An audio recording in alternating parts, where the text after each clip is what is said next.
नमस्कार, इंकलाब TV channel में आपका स्वागत है।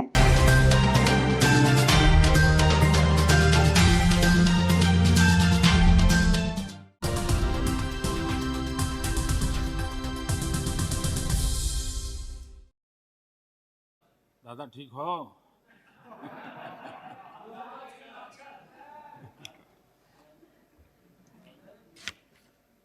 आदरणीय सभापति जी, मैं राष्ट्रपति जी के प्रेरक उद्बोधन पर आभार प्रस्ताव की चर्चा में शरीक होने के लिए और राष्ट्रपति जी का धन्यवाद करने के लिए कुछ बातें प्रस्तुत करूंगा।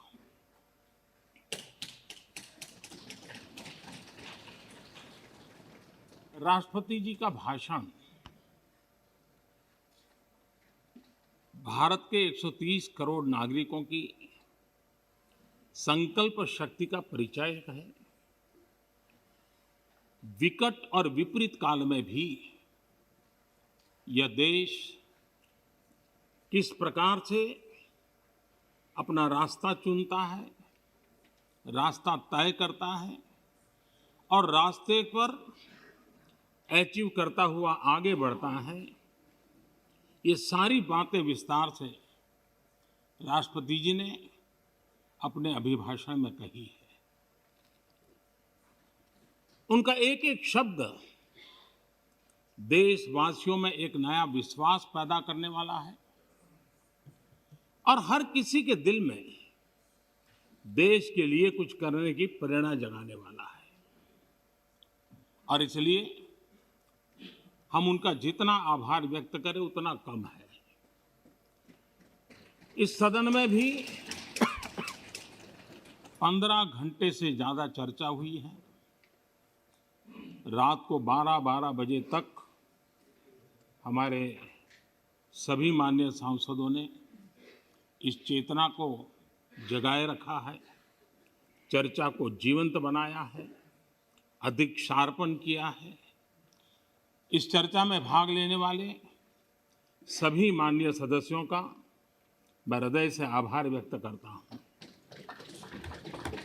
मैं विशेष रूप से हमारी महिला सांसदों का आभार व्यक्त करना चाहता हूं, क्योंकि इस चर्चा में उनकी भागीदारी भी ज्यादा थी, विचारों की धार भी थी, रिसर्च करके बातें रखने का उनका प्रयास था और अपने आप को इस प्रकार से तैयार करके कि उन्होंने इस सदन को समृद्ध किया है, चर्चा को समृद्ध किया है। और इसलिए उनकी तैयारी, उनके तर्क और उनकी सूझबूझ, इसके लिए मैं विशेष रूप से महिला सांसदों का अभिनंदन करता हूं, उनका आभार व्यक्त करता हूं। आदरणीय अध्यक्ष महोदय, भारत आजादी के 75वें वर्ष एक प्रकार से अभी दरवाजे पर दस्तक दे ही रहे हैं। 75 वर्ष का पड़ाव हर हिंदुस्तानी के लिए गर्व का है और आगे बढ़ने के पर्व का भी है। और इसलिए समाज व्यवस्था में हम कहीं पर भी हो, देश के किसी भी कोने में हो, सामाजिक आर्थिक व्यवस्था में हमारा स्थान कहीं पर भी हो, लेकिन हम सब ने मिलकर के आजादी के इस पर्व से एक नई प्रेरणा प्राप्त करके, नए संकल्प लेकर के 2047 जब देश आजादी के 100 साल मनाएगा, हम उस 100 साल की भारत की आजादी की यात्रा के 25 साल हमारे सामने हैं। उन 25 साल को हम देश को कहां ले जाना है, दुनिया में इस देश की मौजूदगी कहां करनी है, ये संकल्प हर देशवासी के दिल में हो, ये वातावरण बनाने का काम इस परिसर का है, इस पवित्र धरती का है, इस पंचायत का है। आदरणीय अध्यक्ष जी, देश जब आजाद हुए और जो आखिरी ब्रिटिश कमांडर थे वो यहाँ से जब गए तो आखिर में वो यही कहते रहते थे कि भारत कई देशों का महाद्वीप है। भारत कई देशों का महाद्वीप है और कोई भी इसे एक राष्ट्र कभी नहीं बना पाएगा। ये घोषणाएं हुई थी, लेकिन भारतवासियों ने इस आशंका को तोड़ा। जिनके मन में ये प्रकार के शक थे उसको समाप्त कर दिया और हम हमारी अपनी जिजीविषा, अपनी सांस्कृतिक एकता, हमारी परंपरा आज विश्व के सामने एक राष्ट्र के रूप में खड़े हैं और विश्व के लिए आशा का किरण बन करके खड़े हुए हैं। ये 75 साल की हमारी यात्रा में हमने पाया। कुछ लोग ये कहते थे कि India was a miracle democracy. ये भ्रम भी हमने तोड़ा है। लोकतंत्र की हमारी रगों में, हमारे सांस में किस प्रकार से बुना हुआ है। हमारी हर सोच, हर पहल, हर प्रयास लोकतंत्र की भावना से भरा हुआ रहता है। इस बात को हमने अनेक चुनाव आए, अनेक सत्ता परिवर्तन आए, बड़ी आसानी से सत्ता परिवर्तन आए और परिवर्तित सत्ता व्यवस्था को भी सबने हृदय से स्वीकार करके आगे बढ़ाया।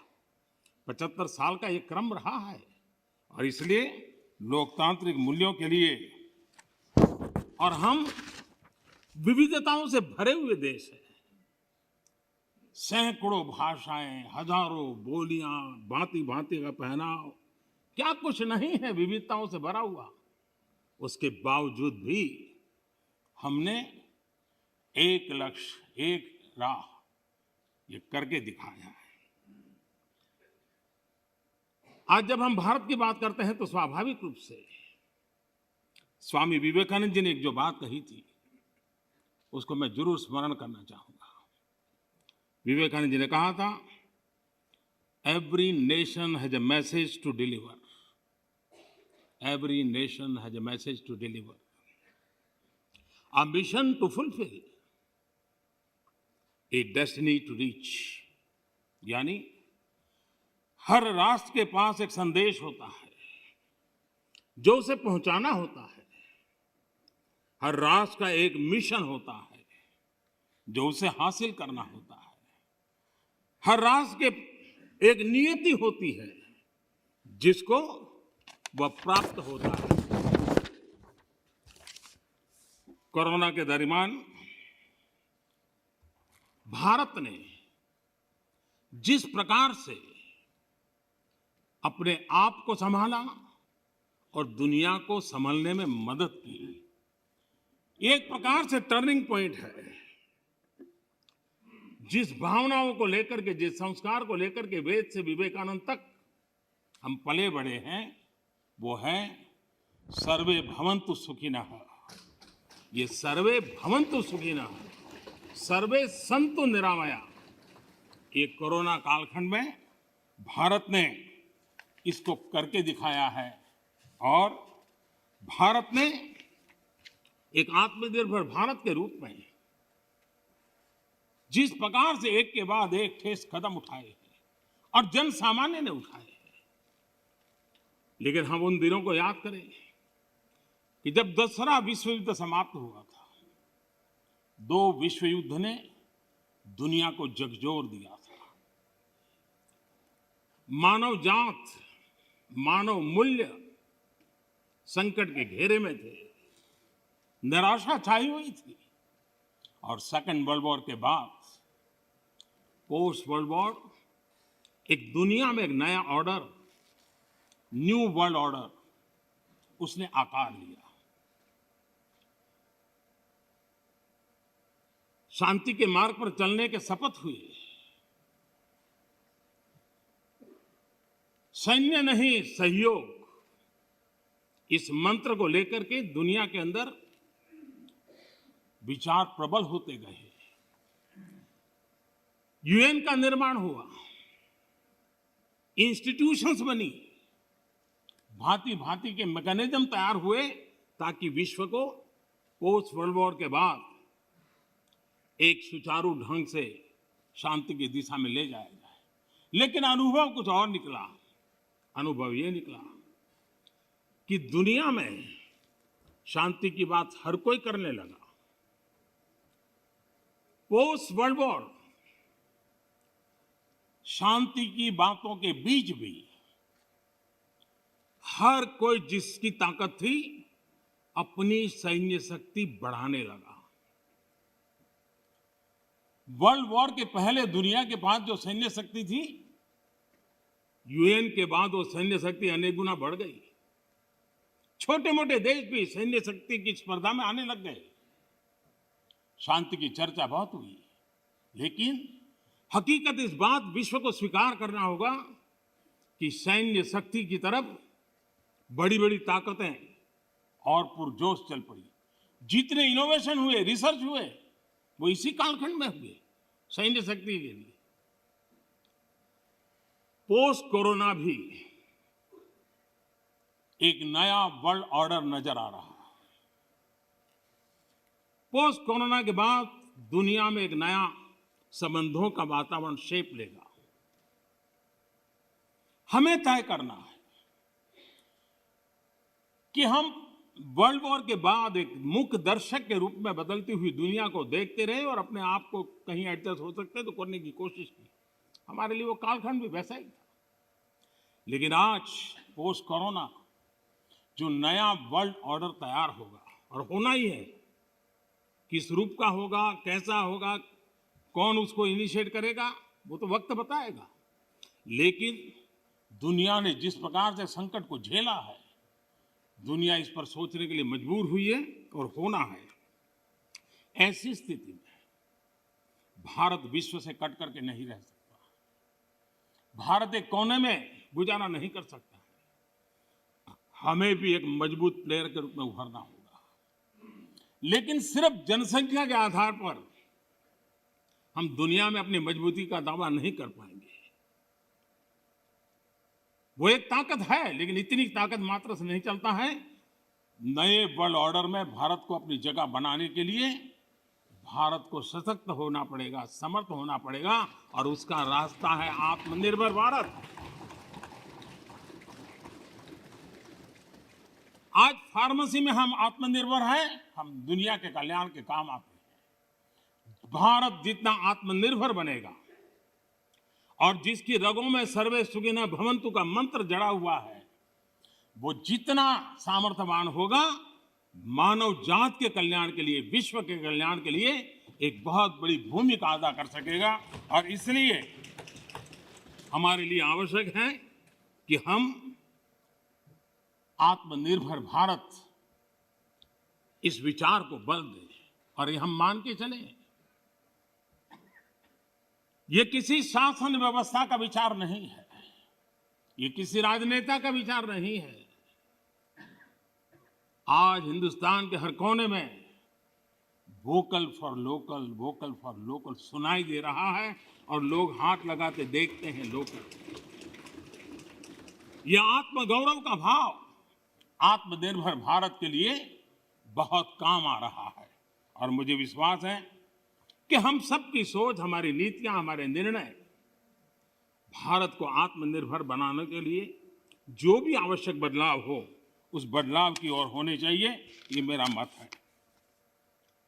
इस चर्चा के अंदर करीब करीब सभी माननीय सदस्यों ने कोरोना की चर्चा की है। हमारे लिए संतोष का विषय है, गर्व का विषय है कि कोरोना के कारण कितनी बड़ी मुसीबत आएगी। ये जो दुनिया में अनुमान लगाए गए थे, बहुत बड़े बड़े एक्सपर्ट ने अनुमान लगाए थे। भारत में भी एक भय का वातावरण पैदा करने के लिए भरसक प्रयास भी हुए थे और एक अननोन एनिमी था, तो विश्वास से कोई कुछ नहीं कह सकता था, विश्वास से कुछ कोई कर भी नहीं सकता था। एक ऐसे अननोन एनिमी के खिलाफ लड़ना था। और इतना बड़ा देश, इतना थिकली पॉपुलेटेड देश, इतनी कम व्यवस्थाओं वाला देश, दुनिया को शक होना बड़ा स्वाभाविक भी था, क्योंकि विश्व के बड़े बड़े देश कोरोना के सामने घुटने टेक चुके थे। तब भारत कैसे टिक पाएगा?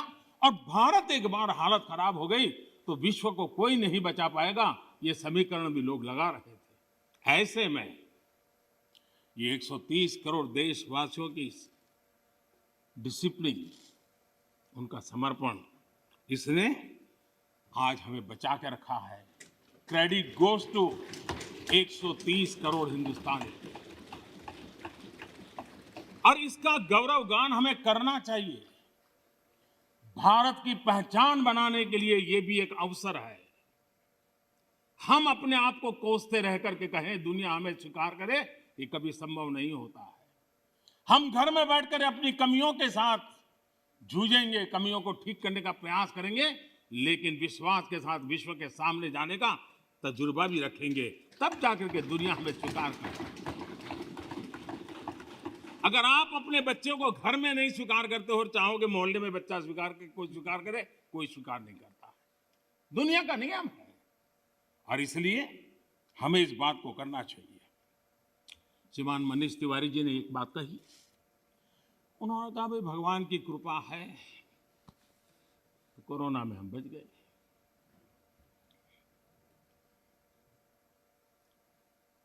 मैं इस बात से जरूर कुछ कहना चाहूंगा। ये भगवान की ही कृपा है जिसके कारण दुनिया इतनी बड़ी हिल गई, हम बच गए। भगवान की कृपा।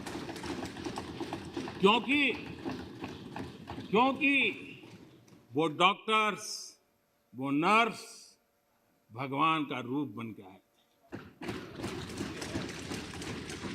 क्योंकि वो डॉक्टर, वो नर्स अपने छोटे छोटे बच्चों को शाम को घर लौटूंगा कह करके जाते थे। 15-15 दिन तक लौट नहीं सकते थे, वो भगवान का रूप लेकर के आए थे। हम कोरोना से जीत पाए क्योंकि ये हमारे सफाई कर्मचारी, मौत और जिंदगी का खेल उनके लिए भी था, लेकिन जिस मरीज के पास कोई नहीं जा सकता था, मेरा सफाई कर्मचारी वहां जाकर के उसको साफ सुथरा रखने का प्रयास करता था।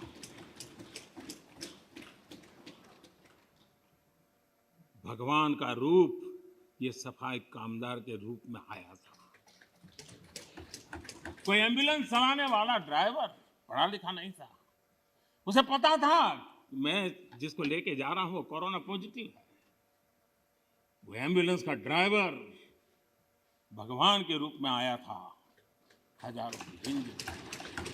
और इसलिए भगवान का रूप ही था जिसने हमें बचाया है। लेकिन भगवान अलग अलग रूप में आया था, और जितनी हम उनकी प्रशंसा करेंगे, जितना हम गौरवगान करेंगे, देश की सफलता का जितना गौरवगान करेंगे,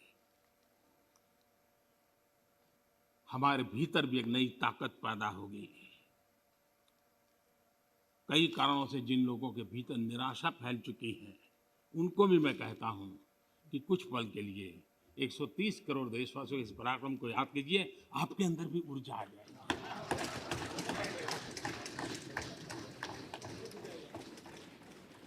माननीय अध्यक्ष जी, इस कोरोना काल एक ऐसा कसौटी का काल था जिसमें सच्ची कसौटी तब होती थी जब संकट होता है। सामान्य स्थिति में बहुत जल्दी ध्यान में नहीं आता। दुनिया, बड़े बड़े देश, कोरोना में जो हुआ वो तो है, लेकिन उन्होंने हर एक ने तय किया कि वे अपने नागरिकों को सीधे पैसे पहुंचाएंगे ताकि इस संकट की घड़ी में उनके नागरिकों को मदद मिले। आपको जानकर के ताज्जुब होगा, दुनिया के बहुत सारे देश उस कोरोना, लॉकडाउन, कर्फ्यू, आशंका, इस वातावरण के कारण चाहते हुए भी खजाने में पाउंड और डॉलर के ढेर होने के बावजूद भी अपने नागरिकों तक नहीं पहुंचा पाए। बैंक बंद, पोस्ट बंद, व्यवस्थाएं बंद, कुछ नहीं कर पाए। इरादा था, घोषणाएं भी हुई। ये हिंदुस्तान है कि जो इस कोरोना कालखंड में भी करीब करीब 75 करोड़ से अधिक भारतीयों को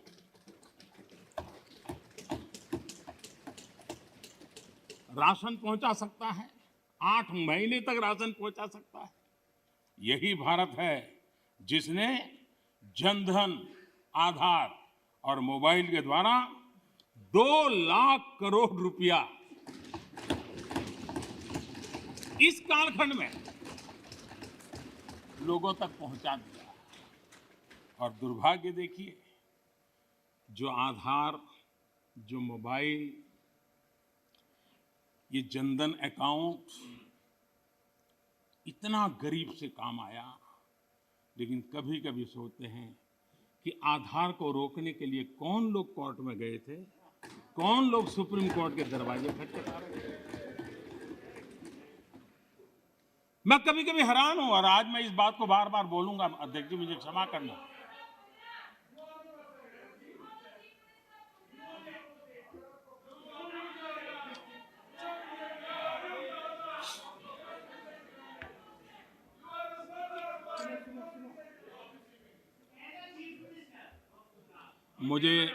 मुझे 1 मिनट का विराम देने के लिए मैं आपका बहुत आभारी हूं।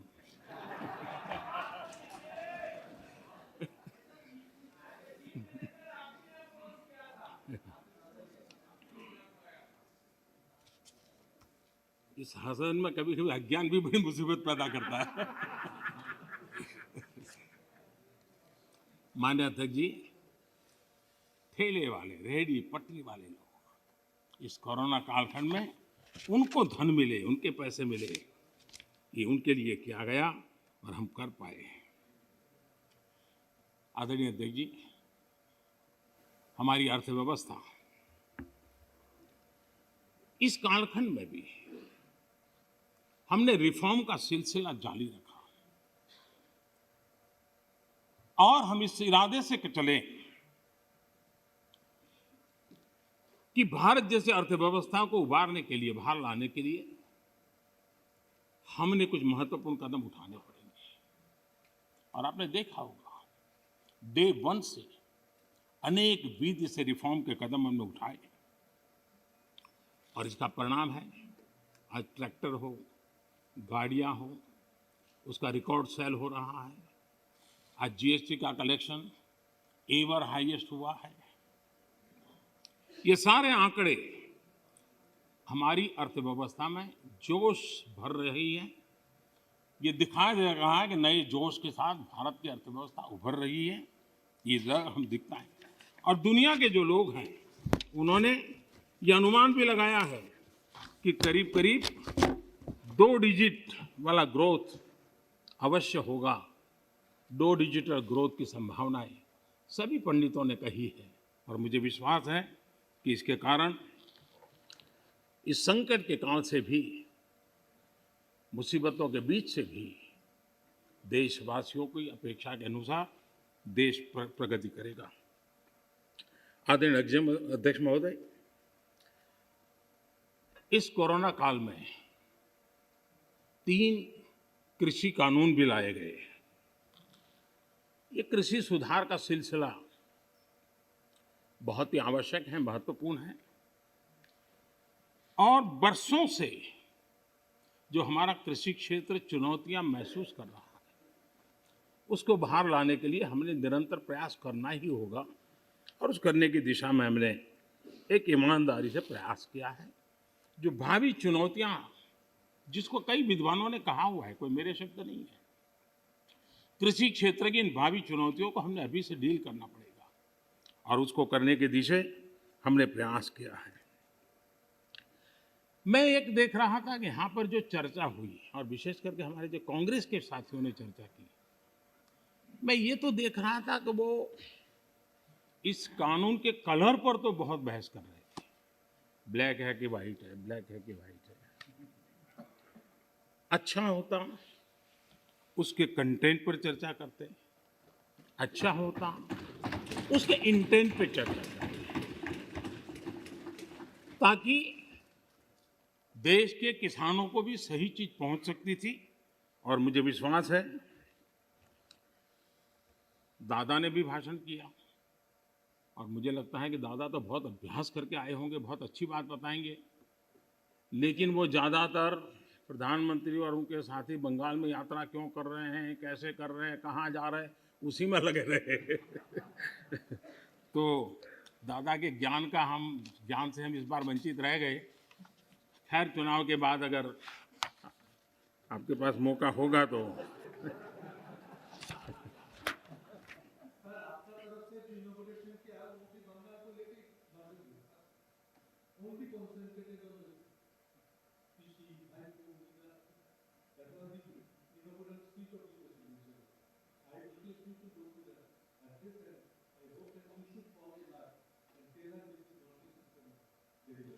ये कितना महत्वपूर्ण प्रदेश है, इसीलिए तो हम कर रहे हैं।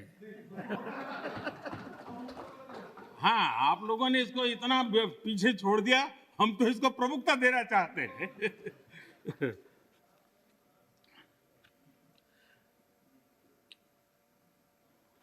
हम एक बात समझें,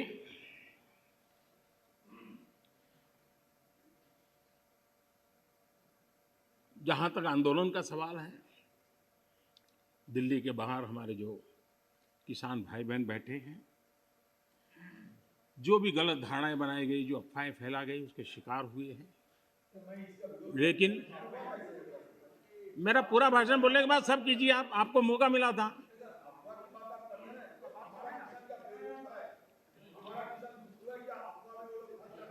आप तो ऐसे शब्द उनके लिए बोल सकते हैं, हम नहीं बोल सकते, हम नहीं बोल सकते हैं। श्रीमान किसान हमारे कैलाश चौधरी जी ने और हमारे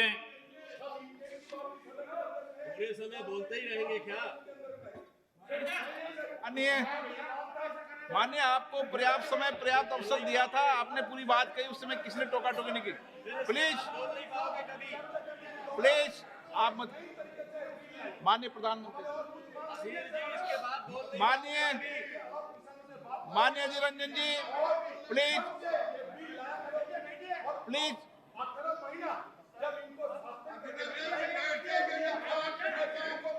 माननीय Adhir Ranjan ji, please please please please please please please. देखिए, मैं कितनी सेवा करता हूं आपकी। आपको जहां रजिस्टर करवाना था, हो गया।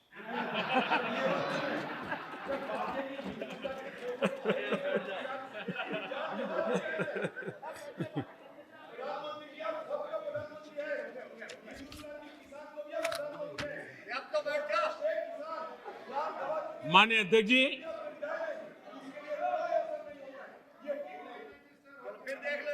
माननीय अध्यक्ष जी, आंदोलन कर रहे सभी किसान साथियों की भावनाओं का ये सदन भी और ये सरकार भी आदर करती हैं, आदर करती रहेगी। और इसीलिए सरकार के वरिष्ठ मंत्री, जब ये आंदोलन पंजाब में था तब भी और बाद में भी, लगातार उनसे वार्ता कर रहे हैं, किसानों के प्रति सम्मान भाव के साथ कर रहे हैं, आदर भाव के साथ कर रहे हैं। और इसलिए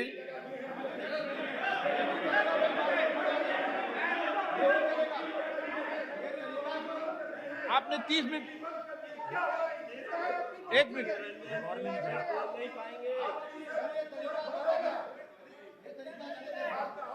आपका कोई रिकॉर्ड में, जरा बैठिए।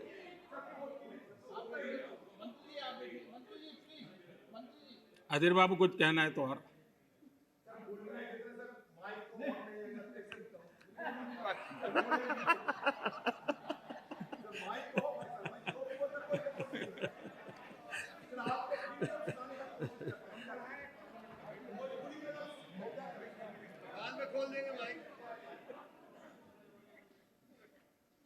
माननीय अध्यक्ष जी, बीच बीच में जरूरी होता है सब। लगातार बातचीत होती रही है और जब पंजाब में आंदोलन चल रहा था उस समय भी हुई, दिल्ली आने के बाद हुई ऐसा नहीं है। बातचीत में किसानों की शंकाएं क्या है वो ढूंढने का भी भरपूर प्रयास किया गया। उनसे लगातार कहा गया कि भाई अपन एक एक मुद्दे पर चर्चा करें, और नरेंद्र सिंह जी तोमर ने इस विषय में विस्तार से बताया भी है राज्यसभा में। तो क्लोज बाय क्लोज चर्चा करने के लिए भी तो कहा, और हम मानते हैं कि अगर इसमें कोई कमी हो और सचमुच में किसान का नुकसान करते हैं उसमें बदल करने में क्या जाता है जी। ये देशवासियों के लिए है, अगर कोई निर्णय करते हैं तो किसानों के लिए है। लेकिन हम इंतजार करते हैं, अभी भी हम इंतजार करते हैं कि वो अगर कोई चीज स्पेसिफिक बताते हैं और अगर वो कन्विंसिंग है तो हमें कोई संकोच नहीं है। और इसलिए हम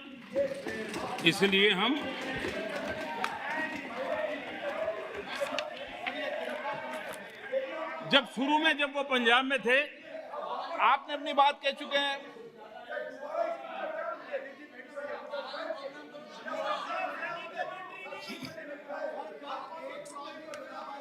एक मिनट बोल दिया ना, नहीं ऐसा ठीक नहीं है।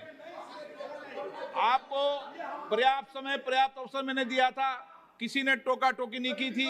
नहीं माननीय सुरेश जी प्लीज बैठिए, प्लीज। नो, ये तरीका नहीं है, नहीं, no.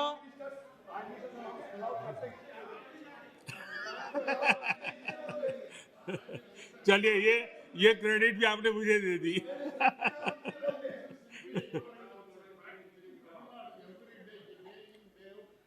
Mister Balu please, please.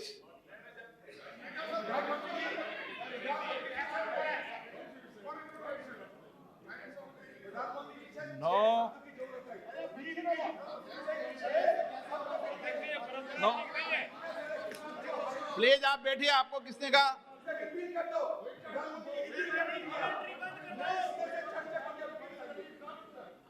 PR Balu ji please, please please please, आपको मैं पर्याप्त समय पर्याप्त अवसर देता हूं। Please please sit down. माननीय प्रधानमंत्री जी, आपका कोई नोट नहीं हो रहा। माननीय प्रधानमंत्री,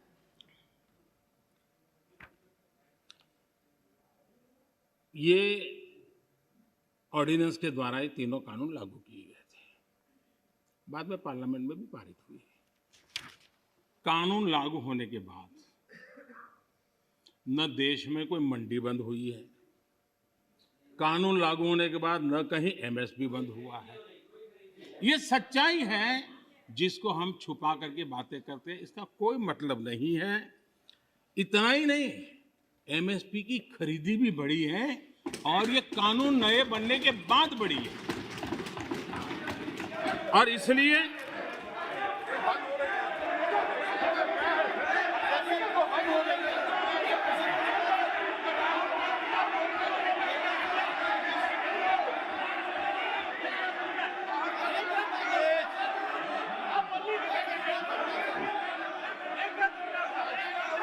प्लीज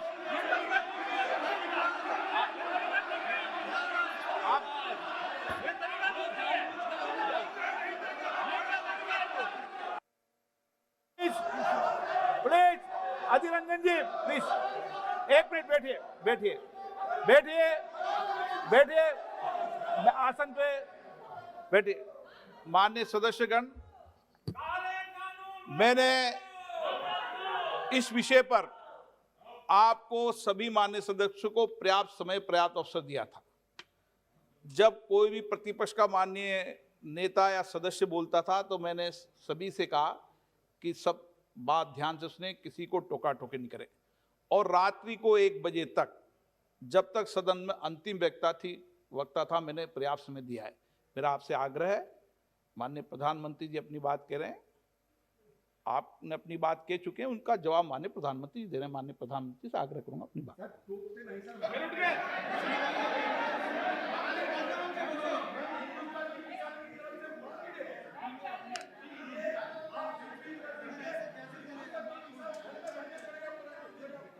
प्रधानमंत्री, माननीय अध्यक्ष जी, ये ये हो हल्ला, ये आवाज, ये रुकावटें डालने का प्रयास एक सोची समझी रणनीति के तहत है। और सोची समझी रणनीति ये है कि जो झूठ फैलाया है, जो अफवाहें फैलाई हैं, उसका पर्दाफाश हो जाएगा, सत्य वहां पहुंच जाएगा तो उनका टिकना भारी हो जाएगा। और इसलिए हो हल्ला करते रहो, जैसा बाहर करते हैं वैसा अंदर भी करते रहो, यही खेल चलता रहा है। लेकिन इससे कभी भी आप लोगों का विश्वास नहीं जीत पाओगे, मान के चलो। माननीय अध्यक्ष जी, ऑर्डिनेंस के बाद और पार्लियामेंट में कानून बनने के बाद किसी भी किसान से मैं पूछना चाहता हूं कि पहले जो हक उनके पास थे, जो व्यवस्थाएं उनके पास थी, उसमें से कुछ भी इस नए कानून ने छीन लिया है क्या? इसकी चर्चा, उसका जवाब कोई देता नहीं है। सब कुछ वैसा का वैसा वो है पुराना। क्या हुआ है? एक अतिरिक्त विकल्प व्यवस्था मिली है, वो भी क्या कंपलसरी है? किसी कानून का विरोध तो तब मायना रखता है कि जब वो कंपलसरी हो। ये तो ऑप्शनल है। आपको मर्जी पड़े यहां जाना है जाइए, आपको मर्जी पड़े वहां नहीं जाना है वहां जाइए, जहां ज्यादा फायदा हो वहां किसान चला जाए, ये व्यवस्था की गई है। और इसलिए प्लीज अधीर रंजन जी, अब ज्यादा हो रहा है। अधीर रंजन जी प्लीज, अब ज्यादा हो रहा है, अब ज्यादा हो रहा है। मैं आपका रिस्पेक्ट करने वाला इंसान हूं और मैंने पहले कह दिया, आपने जितना किया, जहां रजिस्टर होना हो गया। और बंगाल में भी टीएमसी से ज्यादा पब्लिसिटी आपको मिल जाएगी। बाबा क्यों इतना? हाँ दादा, देखो मैं बता दिया, चिंता मत करो, मैंने बता दिया।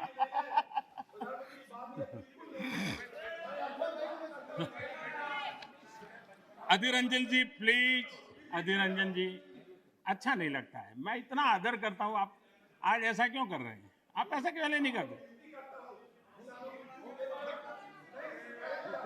अरे भाई, हद से ज्यादा क्यों कर रहे हैं आप? Please Adhir Ranjan ji, please.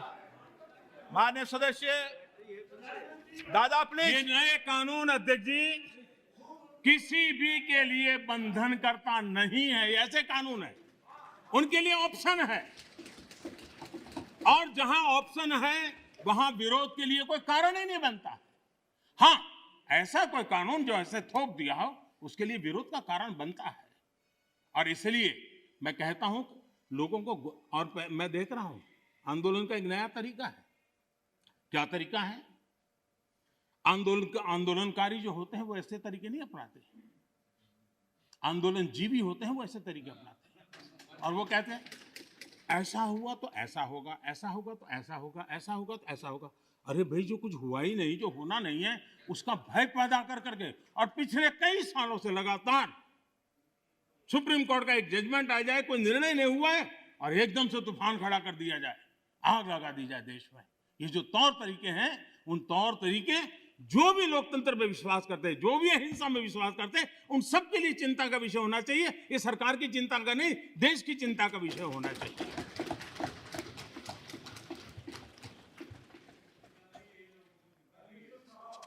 इस प्लीज, बाद में समय मिलेगा आपको। नो, माननीय अध्यक्ष जी, माननीय अध्यक्ष जी, प्लीज, ये तरीका ठीक नहीं। माननीय अध्यक्ष जी, आप समझ, पुरानी मंडियों पर भी कोई पाबंदी नहीं है। इतना ही नहीं, इस बजट में इन मंडियों को आधुनिक बनाने के लिए, उनके इंफ्रास्ट्रक्चर को सुधारने के लिए और बजट की व्यवस्था की गई है।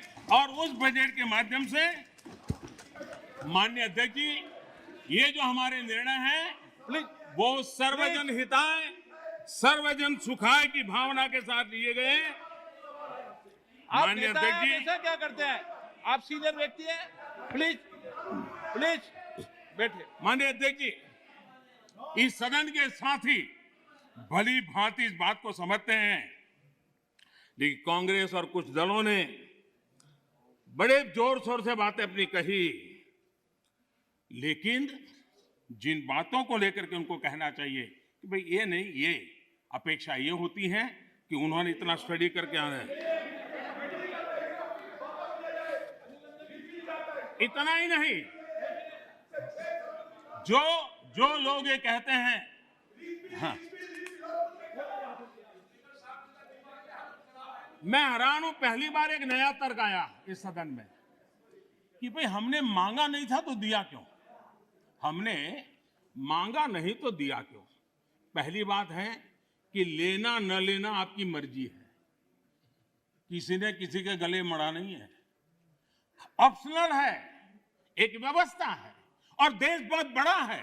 हिंदुस्तान के कुछ कोनों में इसका लाभ होगा, हो सकता है किसी एक आध कोने में न भी हो, लेकिन ये कंपलसरी नहीं है।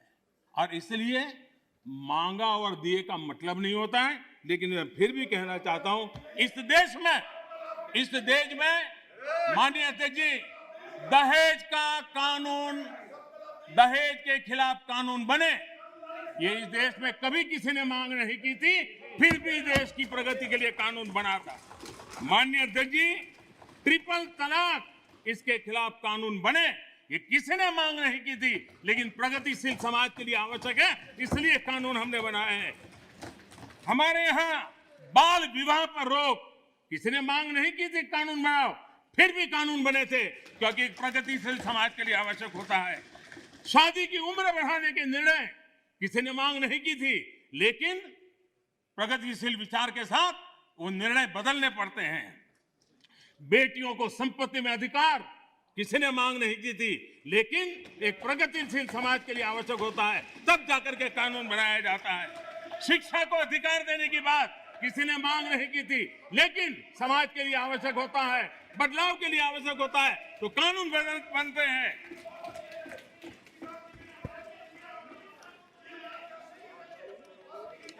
क्या कभी भी इतने सुधार हुए, बदलते हुए समाज ने इसको स्वीकार किया कि नहीं किया, ये दुनिया पूरी तरह जानती है।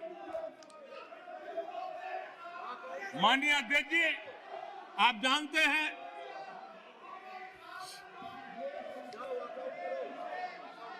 ने पर्याप्त समय, पर्याप्त अवसर दिया है बोलने का, ये तरीका ठीक नहीं है आपका। ठीक,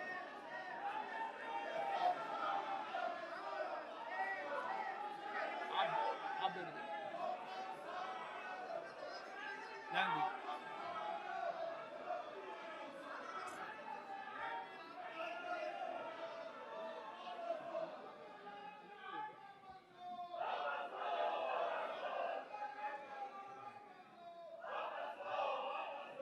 माननीय अध्यक्ष जी, हमें मानते थे कि हिंदुस्तान की बहुत पुरानी पार्टी कांग्रेस पार्टी, जिसने करीब करीब 6 दशक तक इस देश में एक चक्री शासन किया, ये पार्टी का ये हाल हो गया है कि पार्टी का राज्यसभा का तबका एक तरफ चलता है और पार्टी का लोकसभा का तबका दूसरी तरफ चलता है। ऐसी डिवाइडेड पार्टी, ऐसी कंफ्यूज पार्टी न खुद का भला कर सकती है, न देश की समस्याओं के समाधान के लिए कुछ सोच सकती है। इससे बड़ा दुर्भाग्य क्या हो सकता है? कांग्रेस पार्टी राज्यसभा में भी है, कांग्रेस पार्टी के वरिष्ठ नेता राज्यसभा में बैठे हैं, लेकिन वो एक बहुत आनंद और उमंग के साथ वाद विवाद करते हैं, विस्तार से चर्चा करते हैं, अपनी बात रखते हैं। और यही कांग्रेस पार्टी का दूसरा तबका अब समय तय करेगा। माननीय अध्यक्ष जी, ईपीएफ पेंशन योजना, हमें मालूम है कभी ऐसे केसेस मेरे सामने आया जब 2014 के बाद में आया बेटा, किसी को पेंशन 7 रुपए मिल रही थी, किसी को 25 रुपए, किसी को 50 रुपए, किसी को 250 रुपए, ये देश में चलता था। मैंने कहा भाई इन लोगों को ऑटो रिक्शा में वो पेंशन लेने जाने का भी खर्चा उससे ज्यादा होता होगा। किसी ने मांग नहीं थी, किसी मजदूर संगठन ने मुझे आवेदन पत्र नहीं दिया था, माननीय अध्यक्ष जी,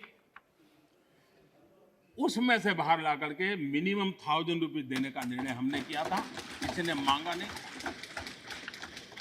मुझे किसी भी किसान संगठन ने इस देश के छोटे किसान को कुछ सम्मान पैसे मिले इसकी व्यवस्था किसी ने मांग नहीं की थी, लेकिन हमने प्रधानमंत्री सम्मान निधि योजना के तहत उनको हमने धन सामने से देना शुरू किया। माननीय अध्यक्ष जी, कोई भी आधुनिक समाज के लिए परिवर्तन बहुत आवश्यक होता है।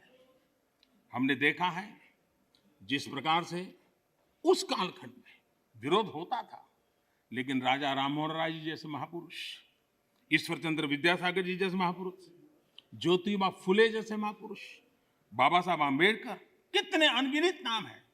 उन्होंने समाज के सामने उल्टे प्रवाह में सामने होकर के समाज सुधार का बीड़ा उठाया था, व्यवस्थाएं बदलने के लिए बीड़ा उठाया। और कभी नहीं तो किसी ने जिम्मेवारियां लेनी होती है। हाँ, ऐसी चीजों का शुरू में विरोध होता है, जब बात सत्य पहुंचता है तो लोग इसको स्वीकार भी कर लेते हैं। और हिंदुस्तान इतना बड़ा देश है, कोई भी निर्णय 100% सबको स्वीकार्य हो, ऐसा संभव ही नहीं हो सकता है। ये देश विविधताओं से भरा हुआ है। किसी एक जगह पे वो बहुत लाभ करता होगा, किसी जगह पे कम लाभ करता होगा, किसी जगह पे था जो पहले के लाभ हो उसको वंचित करता होगा। लेकिन ऐसी तो कितने बड़े देश में व्यवस्था नहीं हो सकती है कि हम उसमें कोई, लेकिन एक लार्जर इंटरेस्ट, देश में निर्णय जो होते हैं लार्जर, सर्वजन हिताय सर्वजन सुखाय निर्णय होते हैं और उसको लेकर के हम काम करते हैं। माननीय अध्यक्ष जी, ये सोच के साथ मेरा विरोध है। जब ये कहा जाता है मांगा था क्या हम सामंतशाही हैं क्या कि देश की जनता याचक की तरह हमसे मांगे, उनको मांगने के लिए मजबूर करें? ये मांगने के लिए मजबूर करने वाली सोच लोकतंत्र की सोच नहीं हो सकती। माननीय अध्यक्ष, सरकारें संवेदनशील होनी चाहिए। लोकतांत्रिक तरीके से जनता की भलाई के लिए सरकार ने जिम्मेवारियां लेकर के आगे आना चाहिए।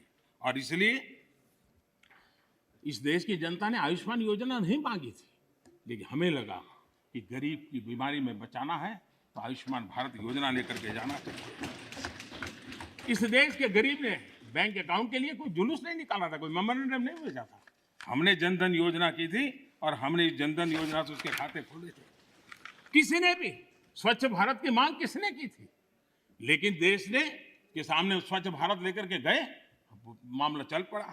कहां लोगों ने कहा था मेरे घर में शौचालय बनाओ? किसी ने मांगा नहीं था, लेकिन हमने 10 करोड़ घरों में शौचालय बनाने का काम किया। मांगा जाए तभी सरकार काम करे, वो वक्त चला गया। ये लोकतंत्र है, ये सामंतशाही नहीं है। हम लोगों ने लोगों की संवेदनाओं को समझ करके हमने सामने से देना चाहिए। नागरिकों को याचक बना करके हम नागरिकों का आत्मविश्वास नहीं बढ़ा सकते हैं। हमने नागरिकों को अधिकार देने के दिशा में आगे बढ़ते रहना चाहिए। नागरिक को याचक बनाने से नागरिक का आत्मविश्वास खत्म हो जाता है।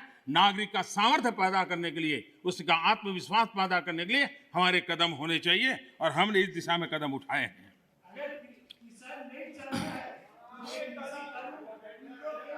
सरकार, एक मिनट दादा, अरे सुनो दादा, अरे दादा वही मैं कह रहा हूं, दादा मैं वही कह रहा हूं। जो नहीं चाहता है वो उसका उपयोग ना करे, उसके पास पुरानी व्यवस्था है। यही आप बुद्धिमान लोगों को इतना ही छोटा मुझे समझाना है कि उसको नहीं चाहिए तो पुरानी व्यवस्था है, पुरानी व्यवस्था चली नहीं गई है। माननीय अध्यक्ष जी, एक बात हम जानते हैं, हम सब इस बातों से परिचित, जो ठहरा हुआ पानी होता है वो बीमारी पैदा करता है। बहता हुआ पानी है जो जीवन को भर देता है, उमंग से भर देता है। जो चलता है चलता रहे, चलने दो, अरे यार कोई आएगा तो करेगा, ऐसे थोड़ा चलता है। ये जिम्मेवारियां लेनी चाहिए, देश की आवश्यकता के अनुसार निर्णय करने चाहिए। स्टेटस को, देश को तबाह करने में ये भी एक मानसिकता ने बहुत बड़ा रोल किया है।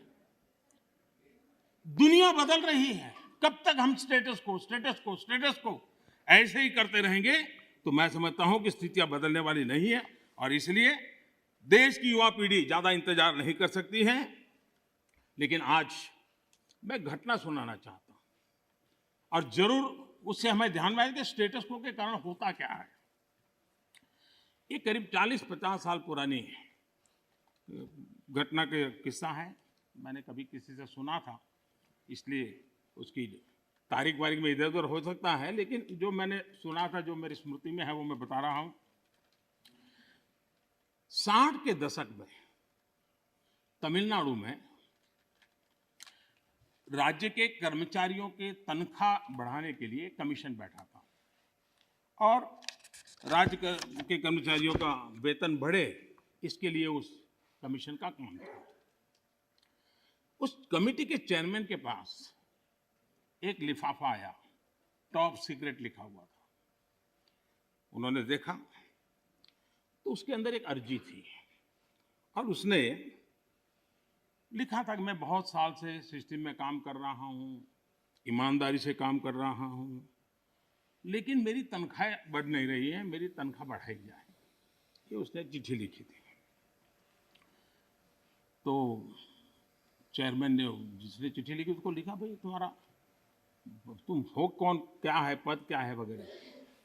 तो उसने फिर जवाब लिखा दूसरा कि मैं सरकार में जो मुख्य सचिव का कार्यालय है, वहां सीसीए के पद पर बैठा हूं, मेरे पास सीसीए के पद पर मैं काम कर रहा हूं। तो इनको कहा, भाई ये सीसीए क्या होता है, कुछ पता तो है नहीं, ये सीसीए कौन होता है। तो उन्होंने दोबारा चिट्ठी लिखी, भाई हमने तो पूरे उसमें सीसीए शब्द हमने कहीं देखा नहीं, पढ़ा नहीं, ये है क्या, हमें बताओ। तो उसने कहा, साहब मैं बंधा हुआ हूं कि 1975 के बाद ही इसके विषय में मैं जिक्र कर सकता हूं, अभी नहीं कर सकता हूं। तो फिर चेयरमैन ने उनको लिखा कि फिर ऐसा करो भाई, 75 के बाद जो भी कमीशन बैठे वहां जाना, मेरा सर क्यों खा रहे हो। तो उसको लगा ये तो मामला बिगड़ गया। तो उसको लगा, तो कहना ठीक है साहब, मैं बता देता हूँ मैं कौन हूँ। तो उसने उनको चिट्ठी लिख के बताया कि साहब मैं जो हूँ वो सीसीए के पद पर कई वर्षों से काम कर रहा हूँ और मुख्य सचिव के कार्यभार। तो बोले सीसीए का मतलब होता है Churchill cigar assistant, Churchill cigar assistant, ये सीसीए का पद है जिस पर मैं काम करता हूं। है क्या। तो 1940 में जब चर्चिल ब्रिटेन के प्रधानमंत्री बने थे, तो त्रिची सागर हमारे यहां से सिगार जाती थी उनके लिए, और इस सीसीए जो था उसका काम था वो सिगार उनको सही पहुंची कि नहीं पहुंची इसकी चिंता करना, और इसके लिए पद बनाया गया था। वो सिगार की सप्लाई होती थी। 1945 में वो चुनाव हार गए, लेकिन फिर भी वो पद बना रहा और सप्लाई भी जारी रही। देश आजाद हो गया। देश आजाद होने के बाद, इसके बाद भी माननीय अध्यक्ष जी, ये पद कंटिन्यू था। चर्चिल को सिगरेट पहुंचाने की जिम्मेवारी वाला एक पद मुख्य सचिव के कार्यालय में चल रहा था, और उसने अपने लिए कुछ तनख्वाह मिले, कुछ प्रमोशन मिले, इसके लिए उसने चिट्ठी लिखी थी। अब देखिए, ऐसा स्टेटस को अगर हम बदलाव नहीं करेंगे, व्यवस्थाओं को देखेंगे नहीं, तो ये उससे बड़ा क्या उदाहरण हो सकता है। मैं जब मुख्यमंत्री बना तो एक रिपोर्ट आती थी कि आज कोई बलून नहीं आया और कोई पर्चे नहीं फेंके गए। ये सेकंड वर्ल्ड वॉर के समय शायद शुरू हुआ होगा, अभी भी वो चलता था। यानी ऐसी चीजें हमारी व्यवस्था में घुसी हुई हैं। हमें लगता है कि भाई हम रिबन काटेंगे, दिया जलाएंगे, फोटो निकल जाएगी, हमारा काम हो गया। देश ऐसे नहीं चलता है। हमने जिम्मेवारी के साथ देश में बदलाव के लिए हर प्रकार की कोशिश करनी चाहिए। गलतियां हो सकती है, लेकिन इरादा अगर नेक हो तो परिणाम अच्छे मिलते भी हैं। हो सकता है एक आध में हमें ना भी मिले।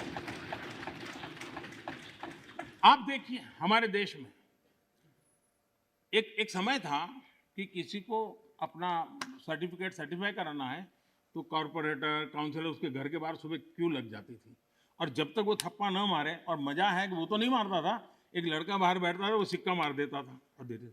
अब चल रहा था मैंने कहा इसकी क्या मतलब है, हम भरोसा करें देश के नागरिक पर। मैंने आकर के वो अटेस्ट करने वाली सारी प्रथा को खत्म कर दिया, देश के लोगों को लाभ हुआ।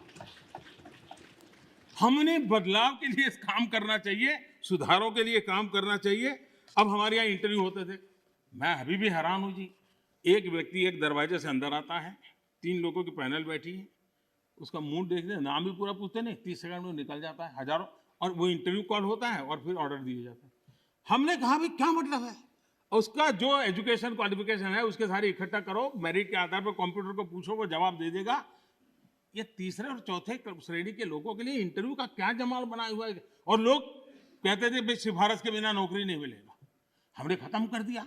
मैं समझता हूं कि देश में हम चीजों को बदलने से, असफलता के डर से अटक के रहना, ये कभी भी किसी का भला नहीं करता है। हमने बदलाव करने चाहिए और बदलाव करने का प्रयास हम करते हैं। माननीय अध्यक्ष जी, हमारे यहाँ खेती, हमारे यहाँ किसानी एक प्रकार से हमारी संस्कृति की मुख्य धारा का हिस्सा रही है। एक प्रकार से हमारी संस्कृति के प्रवाह के साथ हमारी किसानी जुड़ी हुई है। हमारे ऋषियों ने, मुनियों ने इस पर बहुत कुछ लिखा हुआ है, ग्रंथ अवेलेबल है हमारे यहाँ कृषि के संबंध में, बहुत सारे उत्तम अनुभव भी हैं।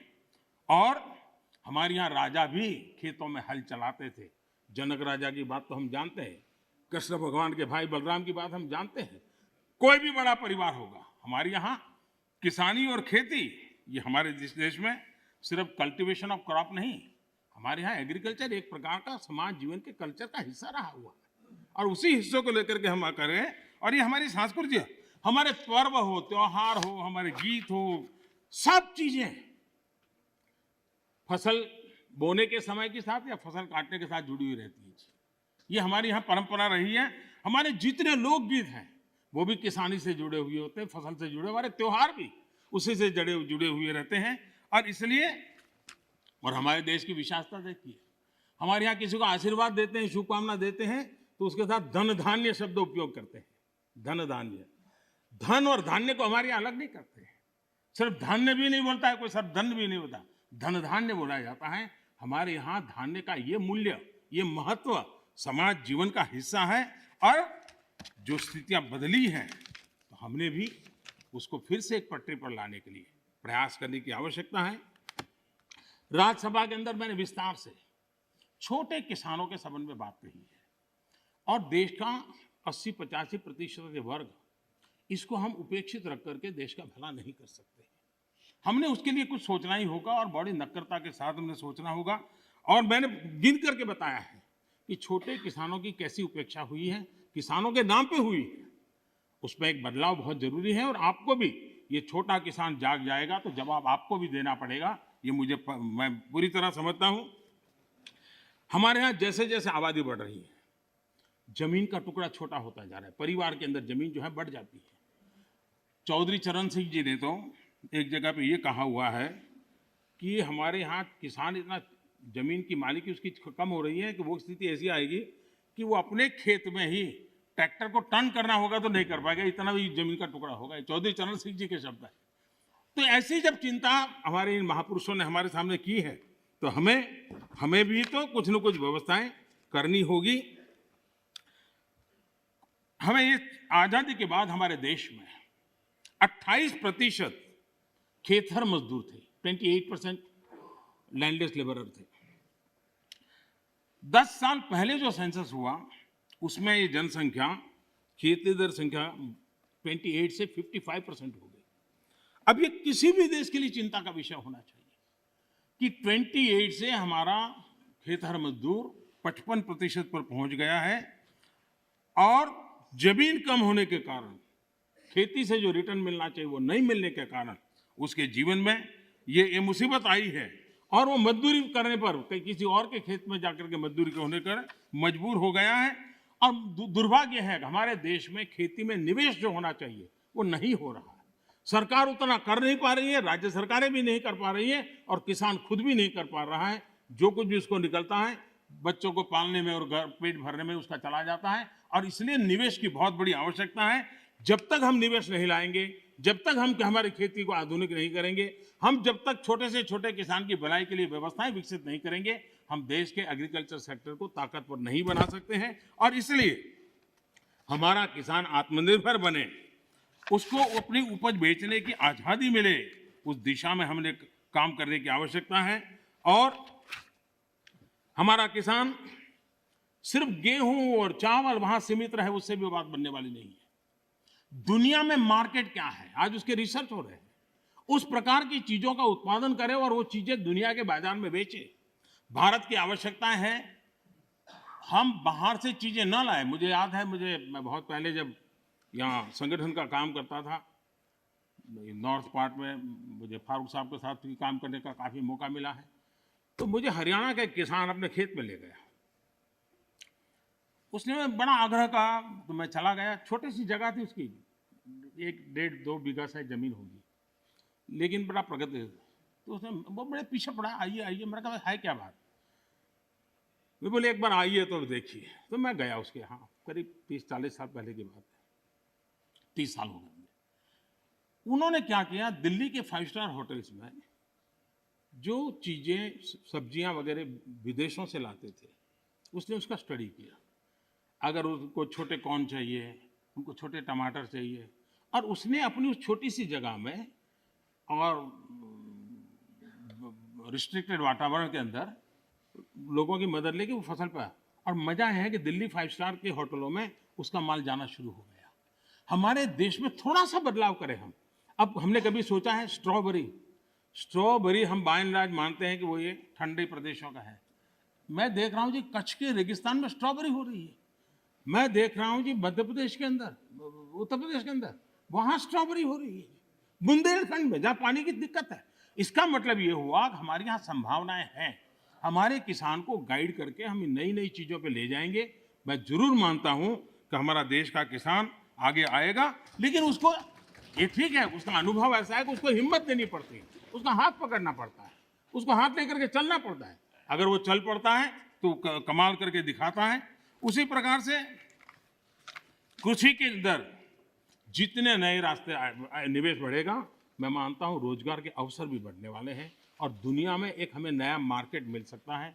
हमारे यहाँ ग्रामीण अर्थव्यवस्था में सुधारने के लिए एग्रो बीज इंडस्ट्री की संभावनाएं भी बढ़ेगी और इसलिए हमें इस पूरे क्षेत्र को आत्मनिर्भर बनाने की दिशा में हमने जरूर काम करना चाहिए।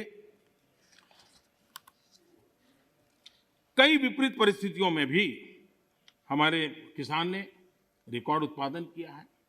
कोरोना काल में भी रिकॉर्ड उत्पादन किया है। ये हम सब की जिम्मेदारी है कि हमारे किसान की जो परेशानियां हैं वो कम हो। उनके सामने जो चुनौतियां हैं वो चुनौतियां कम करने के लिए हम कुछ कदम उठाएं और इन कृषि सुधारों से हम उस दिशा में कुछ न कुछ करने का प्रयास कर रहे हैं।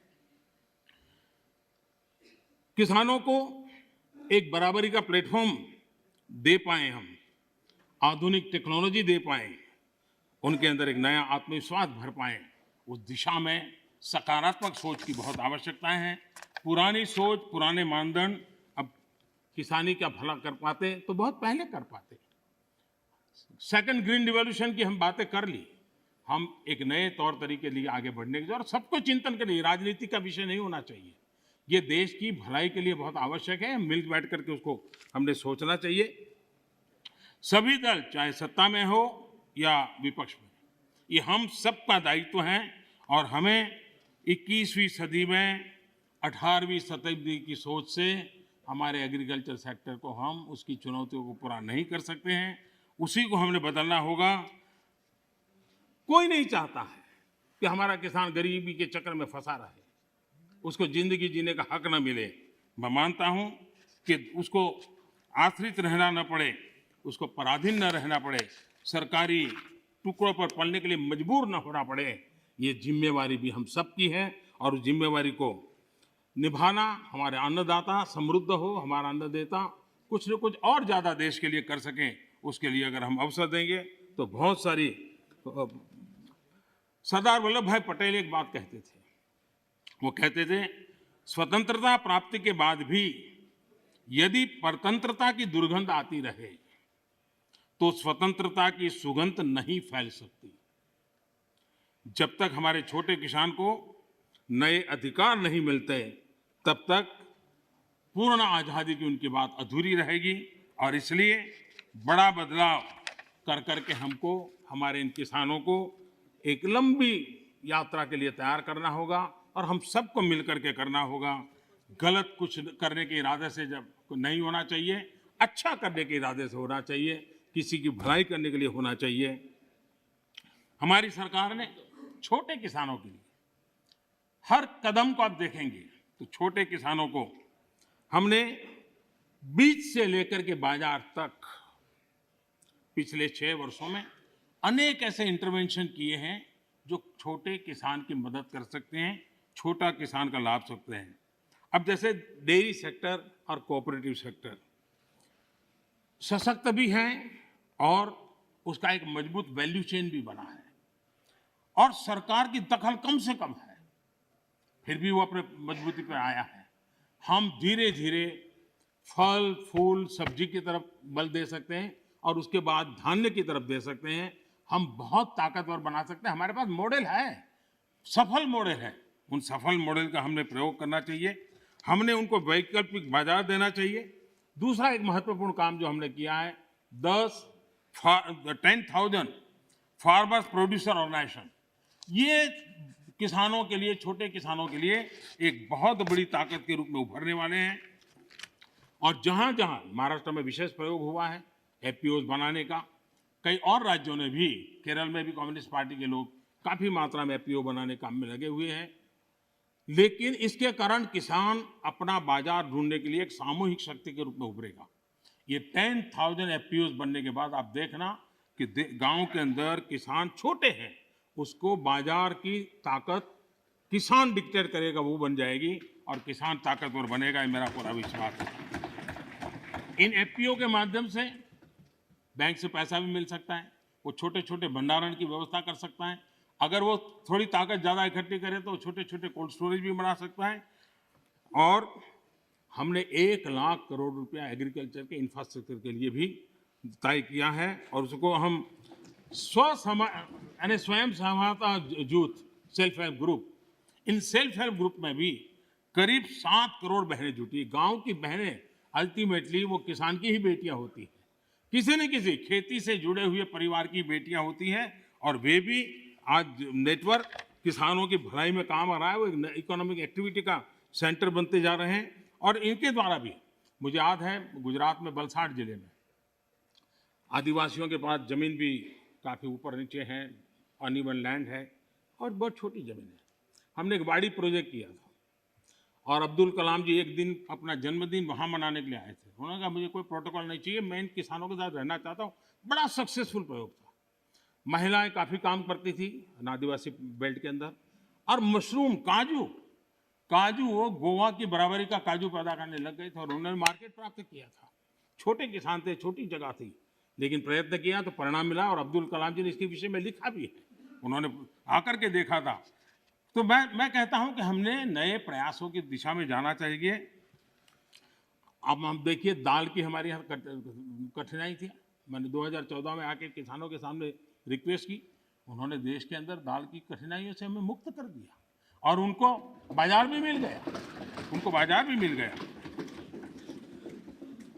और मैं देख रहा हूँ कि आजकल ऑनलाइन ऑफलाइन इनाम के द्वारा भी गांव का किसान भी अपना माल बेच रहा है। हमने किसान रेल का एक प्रयोग किया इस कोरोना कालखंड का उपयोग करते हुए, और ये किसान रेल और किसान उड़ान ये भी अपने आप में बड़े बाजारों तक छोटे किसानों पहुंचाने का एक बहुत बड़ा मदद मिली है। एक प्रकार से ये ट्रेन जो है चलता फिरता कोल्ड स्टोरेज है। और मैं सदन के सदस्यों से जरूर कहना चाहूँगा कि ये किसान रेल कहने को तो सामान ढोने वाली व्यवस्था है, लेकिन उसने दूर सुदूर गांव के छोटे किसान को किसी और राज्य के दूसरे बाजार के साथ जोड़ दिया।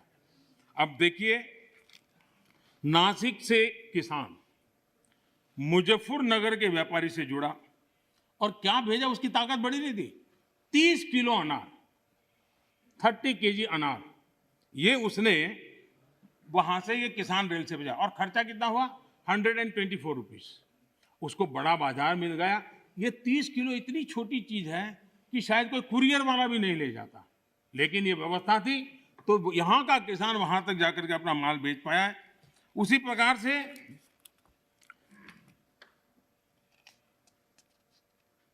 जो भी उसको सुविधा मिलती है, वो चाहे अंडे, मैंने देखा है कि एक अंडे किसी ने भेजे और अंडे भी उसको करीब 60 रुपया खर्चा हुआ भेजने का, और उसके अंडे पहुंच गए, समय पर पहुंच गए, उसका माल बिक गया। देवलाली का एक किसान 7 केजी उसकी कीवी, उसको उसने दानापुर भेजी। भेजने का खर्चा 62 रुपीस हुआ, लेकिन उसको 7 किलो की कीवी का अच्छा बाजार मिला और दूसरे राज्य में जाकर के मिला। किसान रेल लगती छोटी बात है, लेकिन कितना बड़ा परिवर्तन कर सकती है, इसका हम नमूना देखते हैं। माननीय अध्यक्ष जी, चौधरी चरण सिंह जी ने एक किताब लिखी है, भारत की अर्थनीति।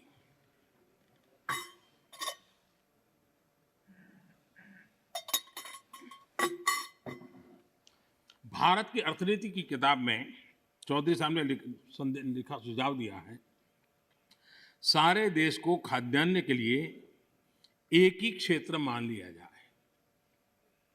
दूसरे शब्दों में, देश के एक भाग से दूसरे भाग में लाने जाने के पर कोई प्रतिबंध न हो।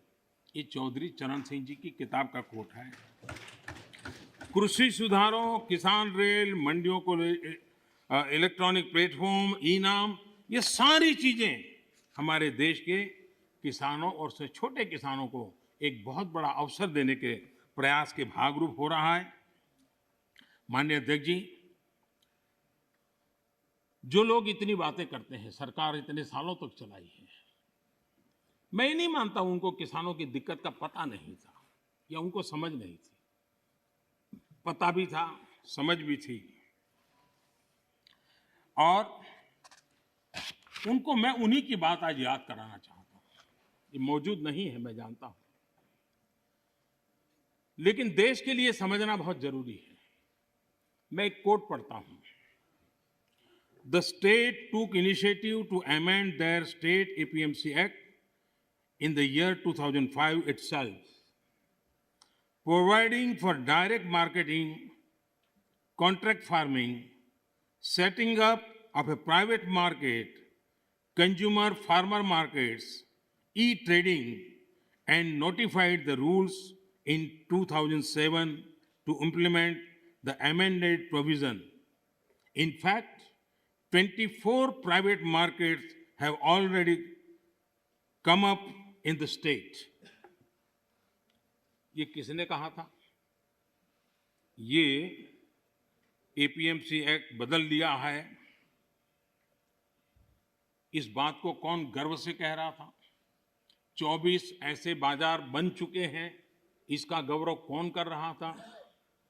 डॉक्टर मनमोहन सिंह जी की सरकार के कृषि मंत्री श्रीमान शरद पवार जी गर्व की बात कर रहे हैं। ये उनका कोर्ट में कह रहा हूं। अब आज एकदम से उल्टी बात कर रहे हैं, और इसलिए शक होता है कि आखिरकार आप किसानों को भ्रमित करने के लिए रास्ता क्यों चुना है?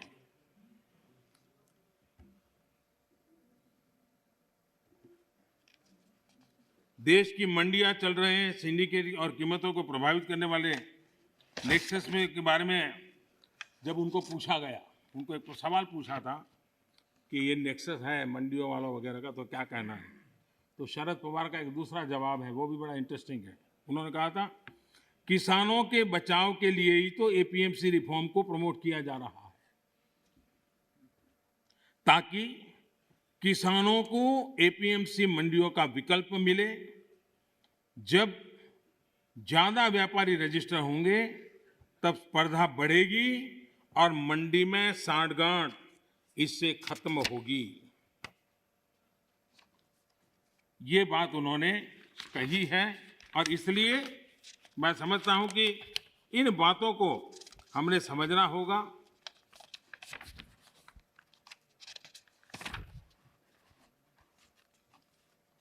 जहां इनकी सरकारें हैं अलग अलग, जो सामने बैठे हुए मित्रों की, उन्होंने भी कम अधिक मात्रा में इस कृषि क्षेत्र में रिफॉर्म करने का प्रयास किया भी है।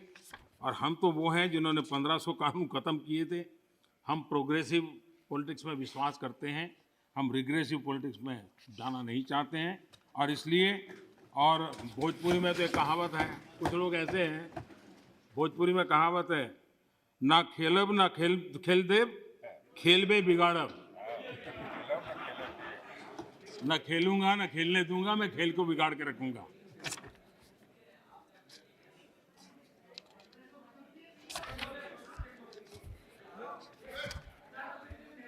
माननीय अध्यक्ष जी, देश का सामर्थ्य बढ़ाने में सभी का सामूहिक योगदान, कश्मीर से कन्याकुमारी तक, कच्छ से लेकर कामाख्या तक, जब हर भारतीय का पसीना लगता है तब जाकर के देश आगे बढ़ता है। मैं कांग्रेस के साथियों को याद दिलाना चाहता हूं कि देश के लिए पब्लिक सेक्टर जरूरी है तो प्राइवेट सेक्टर का भी भागीदारी उतनी ही आवश्यक है। सरकार ने मोबाइल मैन्युफैक्चरिंग को प्रोत्साहित किया, प्राइवेट पार्टियां आई, मैन्युफैक्चरर्स आए। आज गरीब से गरीब परिवार तक स्मार्टफोन पहुंच रहा है। टेलीकॉम में स्पर्धा को प्रोत्साहित किया गया तो मोबाइल पर बात करना करीब करीब 0 हो गया और डेटा भी दुनिया में सबसे सस्ता आज हिंदुस्तान में है। यहां तक कि हमारी फार्मा इंडस्ट्री, हमारे वैक्सीन निर्माता, क्या ये सारे सरकारी हैं क्या? आज मानवता के काम अगर भारत आ रहा है तो हमारे इस प्राइवेट सेक्टर का भी बहुत बड़ा रोल है, प्राइवेट एंटरप्राइज का रोल है। और हमें हमारे देश के नौजवानों पर भरोसा होना चाहिए, हमारे देश के नौजवानों पर भरोसा रखना चाहिए। इस प्रकार से कोसते रहेंगे, उनको नीचा दिखाते रहेंगे और हम किसी भी प्राइवेट एक्टिविटी को नकार देंगे। कोई जमाना होगा जब कुछ सरकार करेगी, उस जमाने में जरूर होगा, किया होगा।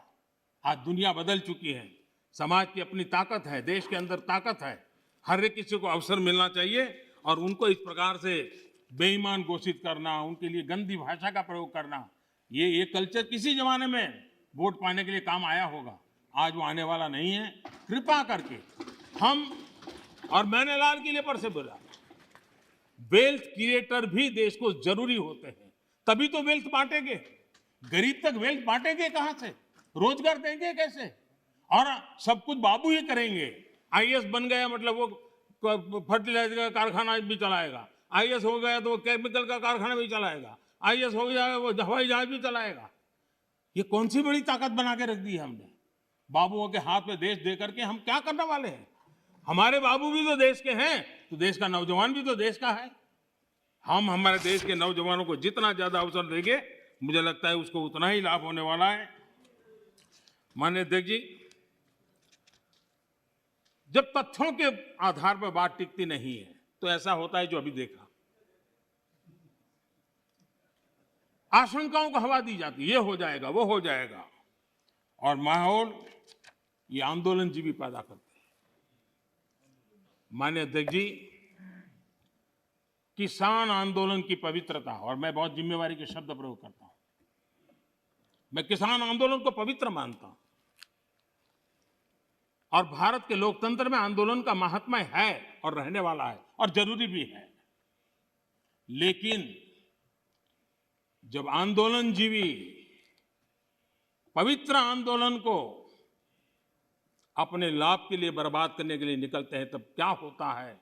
कोई मुझे बताए, 3 किसान कानून की बात हो और दंगाबाज लोग जो जेल में हैं, जो संप्रदायवादी लोग जो जेल में हैं, जो आतंकवादी लोग जेल में हैं, जो नक्सलवादी जेल में हैं, उनकी फोटो लेकर के उनकी मुक्ति की मांग करना, ये किसानों के आंदोलन को अपवित्र करने का प्रयास है कि नहीं? माननीय अध्यक्ष जी, इस देश में टोल प्लाजा सभी सरकारों ने स्वीकार की हुई व्यवस्था है।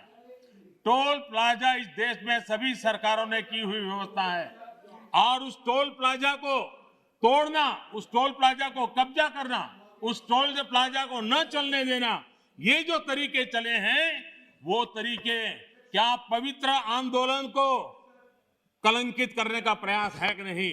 जब पंजाब की धरती पर सैकड़ों की तादाद के अंदर, पंजाब की धरती पर सैकड़ों की तादाद के अंदर जब टेलीकॉम के टावर तोड़ दिए जाएं, क्या वो किसान की मांग से सुसंगत है? क्या किसान के पवित्र आंदोलन को बर्बाद करने का काम आंदोलनकारी ने नहीं, आंदोलनजीवियों ने किया हुआ है। और इसलिए देश को आंदोलनकारी और आंदोलनजीवियों के बीच फर्क करना बहुत जरूरी है, और देश को इन आंदोलनजीवियों से बचाना वो भी उतना ही जरूरी है। अफवाहें फैलाना, झूठ फैलाना, गुमराह करना और देश को दबोच करके रख देना, देश बहुत बड़ा है, देश के सामान्य मानवी की आशा आकांक्षाएं बहुत है और उनको लेकर के हमने आगे बढ़ना है और उस दिशा में हम प्रयास कर रहे हैं। देश में एक बहुत बड़ा वर्ग है,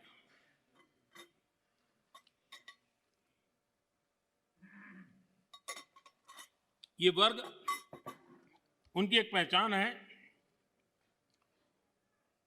टॉकिंग द राइट थिंग्स, यानी हमेशा सही बात बोलना।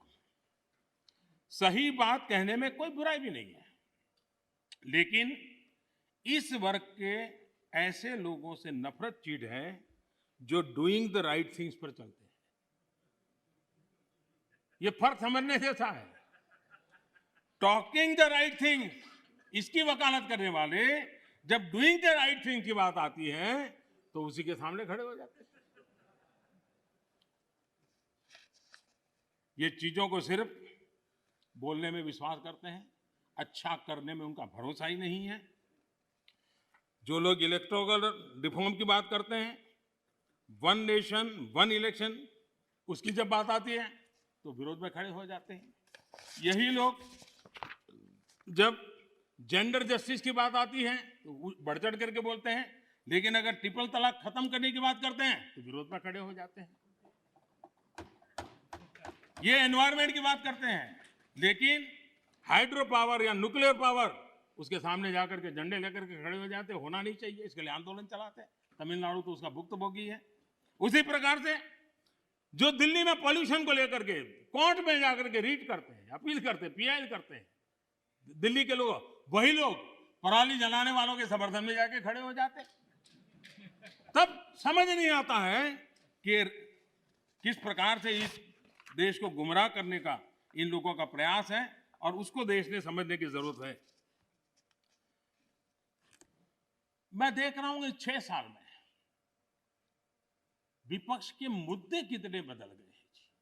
हम भी कभी विपक्ष में थे, लेकिन हम जब भी विपक्ष में थे तो आपने देखा होगा देश के विकास के मुद्दों को लेकर के, भ्रष्टाचार के मुद्दों को लेकर के हम शासन में बैठे हुए लोगों को घेरते थे, हम आवाज उठाते थे, हम प्रयास करते थे। मैं हैरान हूं, आजकल विकास के मुद्दे की चर्चा ही नहीं करते। मैं इंतजार करता हूं कि ऐसे मुद्दे उठाएं ताकि हमको कुछ कहने का मौका मिले कि भाई हम क्या कर रहे हैं, लेकिन वो हमारे मौका ही नहीं, क्योंकि इनके पास इन मुद्दों पर बोलने के लिए कुछ रहा नहीं है। और इसलिए न वो कितनी सड़कें बनी पूछते हैं, न कितने पुल बने पूछते हैं, न बॉर्डर मैनेजमेंट में क्या हुआ है, कितनी पटरियां बिछी, इन सारे विषयों पर उनको चर्चा करने में इंटरेस्ट नहीं है। माननीय अध्यक्ष जी, 21वीं सदी में इंफ्रास्ट्रक्चर का बहुत बड़ा महत्व है, और भारत को आगे जाना है तो इंफ्रास्ट्रक्चर पर बल देने की बहुत जरूरत है। और आत्मनिर्भर भारत के रोड मैप के लिए इंफ्रास्ट्रक्चर पर बल देना इस समय की मांग है, और हम सबको इसको स्वीकार करना होगा। इंफ्रास्ट्रक्चर मजबूत होगा तभी देश की गति भी तेज होने वाली है, उसकी दिशाएं भी व्यापक होने वाली हैं, और इसलिए हमने प्रयास करना चाहिए। और इंफ्रास्ट्रक्चर का मतलब है गरीब के लिए, मध्यम वर्ग के लिए अनेक नई संभावनाओं को इंफ्रास्ट्रक्चर जन्म देता है, नए अवसरों को जन्म देता है, रोजगार के लिए नए अवसर लेकर के आता है, इकोनॉमी को मल्टीप्लायर इफेक्ट करने की उसकी ताकत रहती है, और इसलिए हमने इस बात को बल देने की जरूरत है। इंफ्रास्ट्रक्चर का मतलब वोट बैंक के अवसर नहीं होता है, कागज पे घोषित कर देना कि ये रोड बनेगा, एक चुनाव जीत लो। दूसरी बार वहां जाके सफेद पट्टी कर लो, दूसरा चुनाव जीत लो, तीसरी बार जाकर वहां थोड़ी मिट्टी डाल दो। तो ये इस काम के लिए नहीं है। ये सचमुच में जीवन बदलने के लिए और सब व्यवस्थाओं को बदलने के लिए इंफ्रास्ट्रक्चर को हमने बल देने की आवश्यकता है। 110 लाख करोड़ रुपए की योजना के साथ हमने बजट में अभूतपूर्व खर्च के साथ आगे बढ़ने की दिशा में हम चल रहे हैं। देश के 27 शहरों में मेट्रो ट्रेन, 6 लाख से ज्यादा गांवों में तेज इंटरनेट, बिजली के क्षेत्र में हम वन नेशन वन ग्रिड इस कंसेप्ट को साकार करने में सफल हुए हैं। सोलर पावर सहित रिन्यूएबल एनर्जी के मामले में आज दुनिया के 5 टॉप देशों के अंदर भारत ने अपनी जगह बना ली है। दुनिया के सबसे बड़े सोलर और विंड की हाइब्रिड पार्क आज भारत में दुनिया का सबसे बड़ा बन रहा है। विकास में हम एक नई तेजी देख रहे हैं, नए पैमानों पर जा रहे हैं। हमने देखा है कि जहां जहां असमानता है, चाहे खास करके पूर्वी भारत, अगर देश के पूर्वी भारत का विकास हम उस स्थिति पे लाना होगा ताकि पश्चिम भारत की जो आर्थिक व्यवस्था है उसकी बराबरी तुरंत करे, तो मिलकर के देश के अंदर प्रगति की संभावना बढ़ेगी। और इसलिए हमने पूर्वी भारत के विकास पर एक विशेष बल दिया है। चाहे गैस पाइपलाइन बिछाने की बात हो, चाहे रोड बनाने की बात हो, चाहे एयरपोर्ट बनाने की बात हो, चाहे रेल बिछाने की बात हो, चाहे इंटरनेट कनेक्टिविटी, और इतना ही नहीं, वाटरवे के द्वारा नॉर्थ ईस्ट के राज्यों को जोड़ने का एक बहुत बड़ा भगीरथ प्रयास चल रहा है। और मुझे लगता है कि हमारा ये फोकस है कि देश को एक संतुलित विकास की तरफ ले जाना चाहिए। देश के हर क्षेत्र को, एक भी क्षेत्र पीछे न रह जाए, उस प्रकार से विकास की अवधारणा को लेकर के आगे चलने का हमने काम किया है। और इसलिए ईस्टर्न इंडिया पर हम मिशन मोड में काम कर रहे हैं। दर्जनों जिलों में CNG, PNG, city gas distribution, ये जाल हम बिछाने में सफल हुए।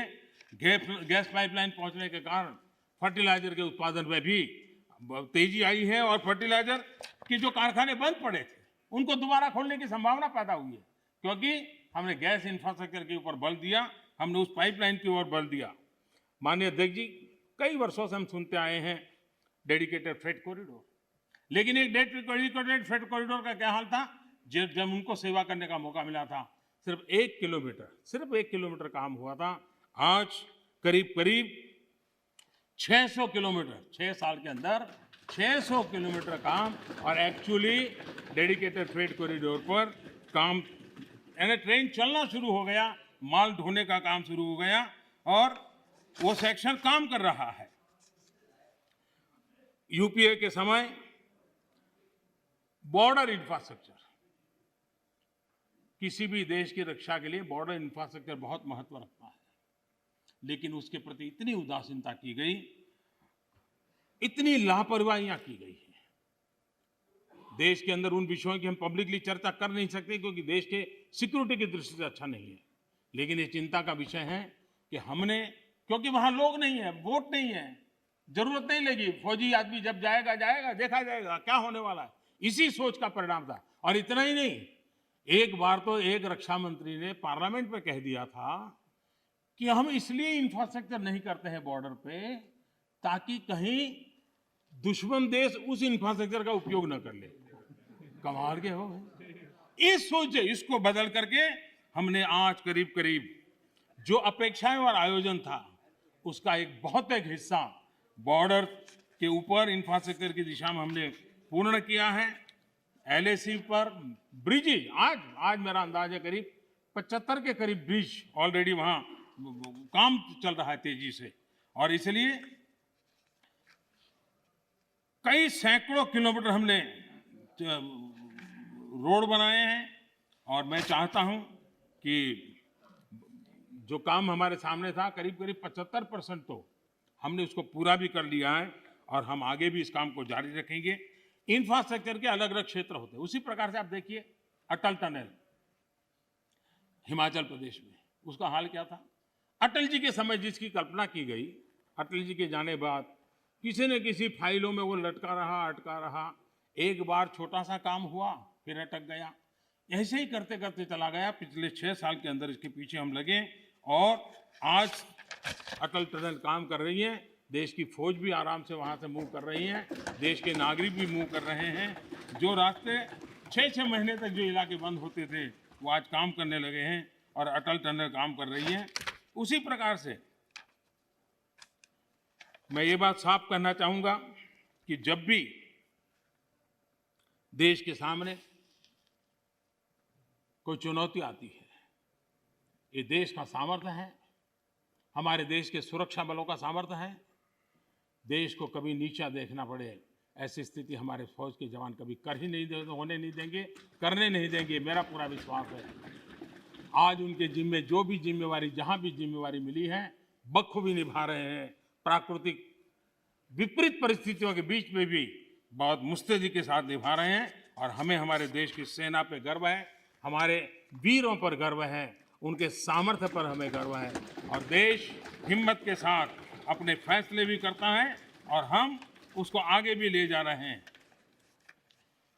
मैंने कभी एक गजल सुना था, ज़्यादा तो मुझे इसमें रुचि नहीं है, मुझे ज़्यादा आता भी नहीं है, लेकिन उसमें लिखा था, मैं जिसे ओढ़ता बिछाता हूँ, मैं जिसे ओढ़ता बिछाता हूँ, वो गजल आपको सुनाता हूँ। मुझे लगता है ये जो साथी चले गए, वो जिन चीज़ों के अंदर जीते हैं, पलते हैं, वो वही सुनाते रहते हैं जो उनके कालखंड में उन्होंने देखा है, जो उनके कालखंड में उन्होंने किया है, उसी को वो कहते रहते हैं। और इसलिए मैं समझता हूँ कि हमें अब चलना ही होगा, हमें बड़ी हिम्मत के साथ आगे बढ़ना ही होगा।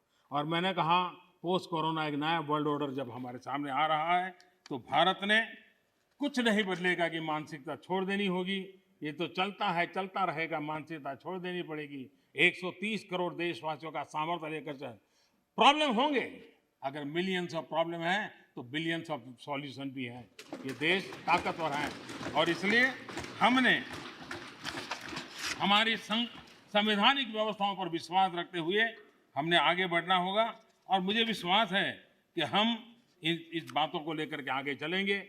ये बात सही है कि मिडल मैन कल्चर खत्म हुआ है, लेकिन देश का मिडिल क्लास जो है उसकी भलाई के लिए बहुत तेजी से काम हो रहे हैं, जिसके कारण देश को आगे बढ़ाने में अब जो मिडिल क्लास का बल्क है वो बहुत बड़ी भूमिका अदा करने वाला है।